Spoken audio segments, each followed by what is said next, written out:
தாரணி, நான் உன்னை தேடி உங்க வீட்டுக்கு போயிட்டு இருக்கேன். நீ என்ன இங்க வந்து உட்காந்துக்கிட்டு இருக்க? ஏன் இங்க இருக்க? சும்மாதான். ஹேய், என்னாச்சு? உன் முகம் ரொம்ப வாட்டமா இருக்கு. 2-3 நாளா நீ கபடி பிராக்டிஸ்க்கும் வரல. ஏன் ஒரு மாதிரியா இருக்க? வீட்ல ஏதாவது பிரச்சனையா? ஏய், வீட்ல என்ன பிரச்சனை? எல்லாம் எங்க அக்கா நிலைமையை யோசிச்சுதான் ரொம்ப கஷ்டமா இருக்குடி. அதான் எனக்கு விளையாட வரவே பிடிக்கல. எங்க அக்கா என்னடி பாவம் பண்ணுச்சு?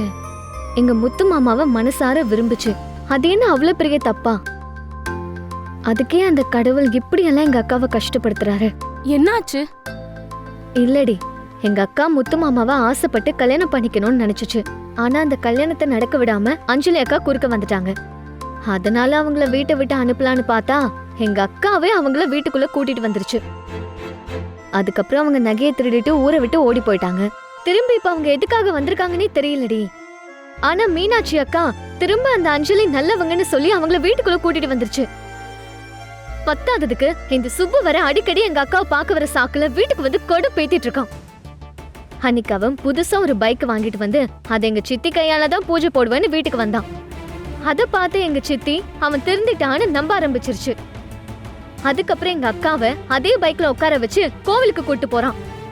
நேத்து கூட பாரு, புதுசா எங்க அக்காவுக்காக ஒரு செயினை வாங்கிட்டு வந்திருக்கேன்னு அதை குடுக்கற சாக்குல எங்க வீட்டுக்குள்ள வந்துட்டான். அவனை பார்த்தாலே ஏய் அடிச்சு கொன்னுறணும் போல இருக்கு. பின்ன என்னடி, அந்த சுப்புல எங்க அக்காவுக்கு பொருத்தமான ஆளா? அது என்னமோ உண்மைதான்.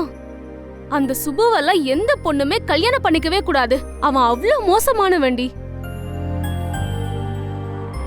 ஏ தாரணி, உன்கிட்ட ஒரு விஷயம் சொல்ல வந்தா மறந்தே போயிட்டேன் பாரு. நியூஸ் பேப்பர்ல ஒரு நியூஸ் வந்தது. அத பார்த்தோன்னே உன்கிட்ட காட்டணும்னு தான் நான் ஓடி வந்தேன். இங்க பாரு.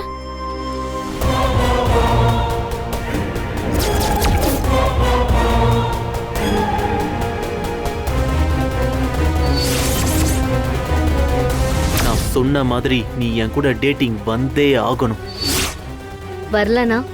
வரலனா நான் உன்னோட வீடியோவை சோஷியல் மீடியாவில் ஷேர் பண்ணிடுவேன்.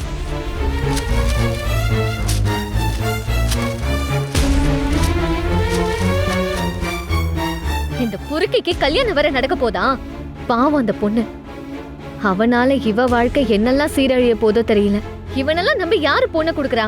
அவங்கள சொல்லணும்.